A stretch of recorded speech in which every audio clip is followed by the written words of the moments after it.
One night, an entire village went silent. No warning, no explosion, no disaster. Just gone. Over 1,200 men, women, and children vanished without a single trace. No bodies, no notes, no clues.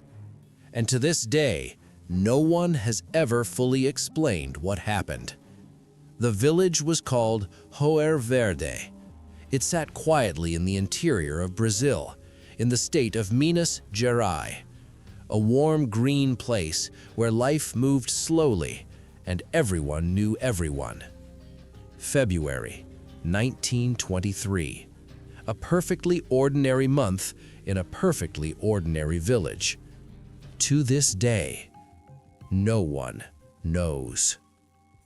Early 20th century, rural Brazil was a world unto itself. Villages like Hoer Verde were isolated. No telephone lines, no radio, no fast way to call for help. People lived off the land. They raised cattle, grew crops, and built tight communities. These were not places where people simply left. They had no reason to, and no easy way to. So when a group of travelers arrived in Hoer Verde in early February 1923, what they found made absolutely no sense.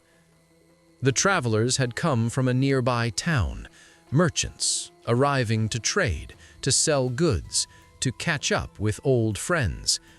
But as they rode into the village, something felt immediately wrong. There was no sound. No children playing, no cattle, no dogs barking, no smoke rising from chimneys, just silence. The merchants dismounted slowly. They walked through the village streets and found every single building empty. Tables still set with food, half-eaten meals left behind as if people had stood up mid-bite and simply walked away. Clothes still hanging on washing lines, tools resting by half-built fences, a child's toy left in the middle of a dirt road. Everything was exactly as it should be, except the people. Panicked now, the merchants searched every house, every barn, every field. They called out names. They listened for voices. Nothing. Then, in the center of the village square, one of them found something. A single rifle. And beside it, a handwritten note. It contained just 4 words.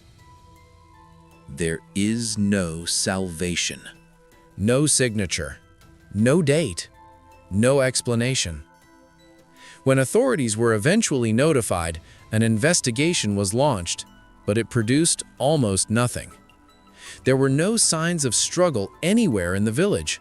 No blood, no broken doors, no tracks in the soil suggesting a large group had fled. The village water supply was tested. Normal. The soil was examined. Nothing unusual. Surrounding forests were searched. No remains were ever found.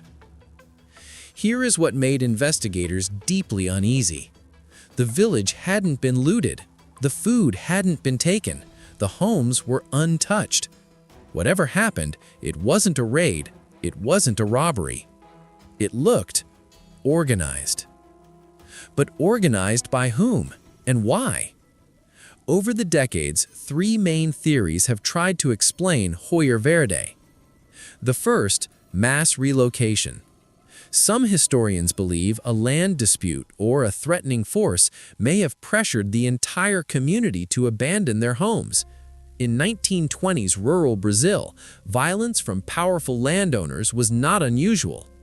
Perhaps the villagers simply fled, quietly, deliberately, and all at once. The second theory, a mass suicide. The note "There is no salvation," suggests someone among them had lost all hope. Brazil's interior was home to fervent religious movements. Messianic leaders had followings. Mass tragedy was not unheard of. But no bodies were ever found, and that is the problem with this theory. And the third theory, the one that keeps resurfacing, is something stranger. Multiple witnesses in the surrounding region reported seeing unusual lights in the sky in the days before Hoer Verde went silent. Lights that moved silently, lights that hovered, lights that, according to accounts collected years later, seemed to descend toward the village and then vanish. Officially, this has never been taken seriously. Unofficially, no one has ever proved it didn't happen either. But here is where the story takes its darkest turn. Decades later, a Brazilian investigative journalist spent years digging into the Hoer Verde case. He tracked down descendants of people who had lived in the surrounding region. He found old records. He traveled to the site itself. What he discovered wasn't closure. It was another layer of mystery. In a regional archive, buried in a box of unindexed documents, he found a report filed by a local military official just days after the disappearance.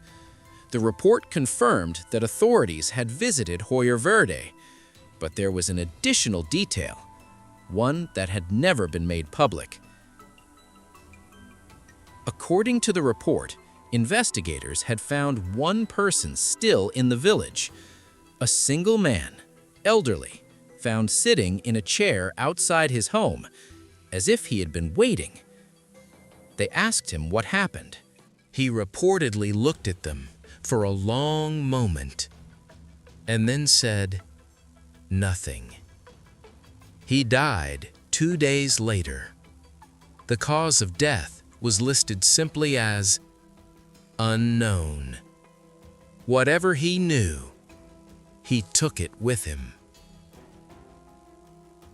Hoer Verde still exists on old maps.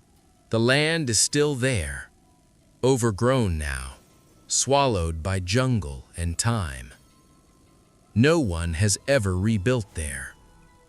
Over 1,000 people, an entire community, gone in a single night and never found. We tell ourselves that history always leaves something behind. A record, a bone, a name. Hoer Verde left us 4 words and an old man who refused to speak. Some mysteries don't get solved. Some silences are never filled. And perhaps that is the most terrifying thing of all.